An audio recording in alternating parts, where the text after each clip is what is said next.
Amis du jour, chalutations. Pour les petits nouveaux, moi c'est Sekhmet et je vous souhaite la bienvenue dans mon podcast littéraire. Dans mon émission, je vais tenter 3 fois par semaine de vous donner envie de découvrir des livres de tout poil, récents et moins récents. Alors, si ça vous tente, c'est par ici la suite. Aujourd'hui, je vais vous présenter La Maison Poussière de Valérie Perronnet, publiée aux éditions J'ai lu. Dans ce court roman, nous allons partir pour Montréal aux côtés d'Estelle Kervala. Cette Bretonne a débarqué avec son sac, ses quelques affaires élimées au Canada pour retaper de fond en comble une maison de 1912 dont elle a la responsabilité depuis la lecture du testament d'une parente lointaine. Il est même précisé dans le dit testament que la rénovation doit être à l'identique. Comme Estelle ne manque pas de temps et a un besoin viscéral de faire le vide, ce projet est presque un cadeau tombé du ciel. Quand elle arrive, le soleil brille. Elle se fait livrer son matériel de peinture, de réparation, de nettoyage, ses outils et des victuailles. Elle ne veut parler ni interagir avec personne. Alors elle fait des réserves suffisantes pour ne pas avoir ne serait-ce qu'à dire bonjour, merci ou au revoir une fois de trop. Une fois l'eau et l'électricité rétablies, ses achats livrés, Estelle est enfin seule. Elle ne visite pas la maison, elle n'éprouve aucune curiosité, moins elle en découvrira sur cette maison et ses occupants, mieux elle se portera. Elle se choisit comme chambre celle qui est bleue. Elle semble ne pas renfermer trop de mauvaises ondes et est accessoirement la plus spacieuse et la mieux éclairée naturellement. Estelle a certes tout son temps pour restaurer cette demeure familiale du début du XXe siècle, mais se dit que la logique veut qu'elle commence par une pièce à vivre, ce dont elle n'a pas envie.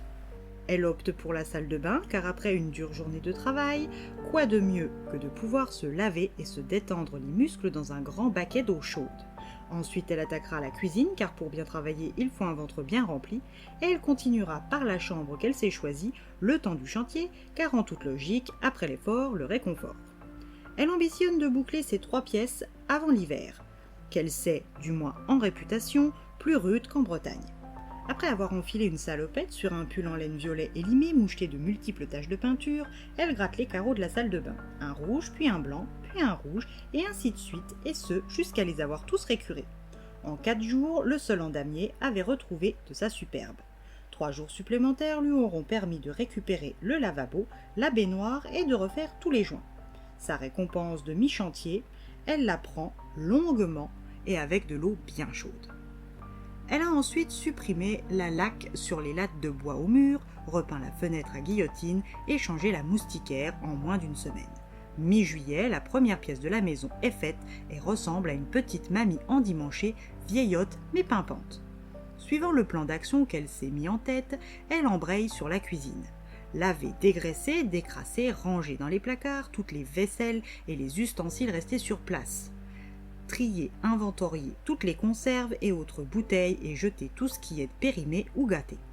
Une fois tout propre, Estelle a opté pour une peinture blanche qui rehausse le bleu du formica des meubles et de la table. Début août, elle avait une cuisine fonctionnelle et propre. La plus satisfaisante des rénovations fut celle de la chambre du fond, 3 jours pour débarrasser, aérer, dépoussiérer et découvrir le premier petit trésor de la maison, un poêle en faïence blanc, immaculé, tout droit venu de la maison, la douceur, puis le reste du mois d'août pour la remettre à neuf. Ses gestes sont précis, son organisation est méthodique, sa détermination est sans appel. Ses choix sont modestes, discrets, étonnamment justes, comme si elle savait mieux que quiconque ce qui convient. La maison poussière ne peut qu'apprécier les bons soins de sa nouvelle locataire. Et avant elle, elle en a connu des locataires qui n'ont pas tous été à son goût.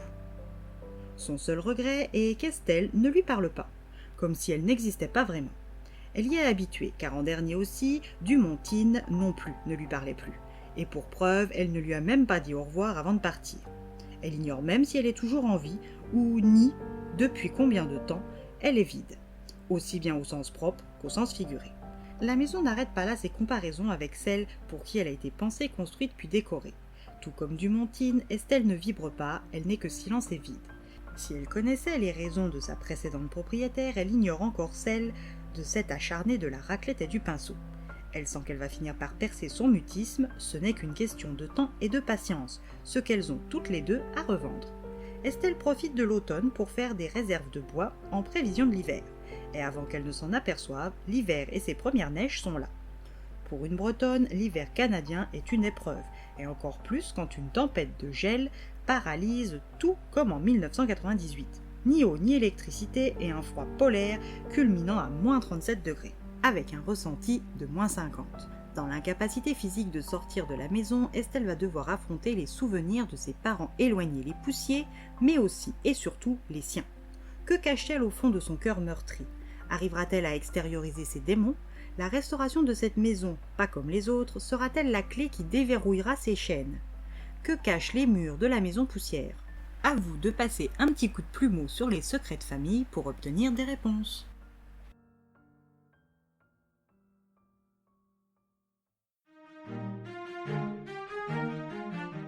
Un roman qui aurait mérité plus de pages. Le développement des personnages est sommaire, tout comme l'exploitation de leur passé qui, en l'état, nous laisse sur un sentiment d'inachevé.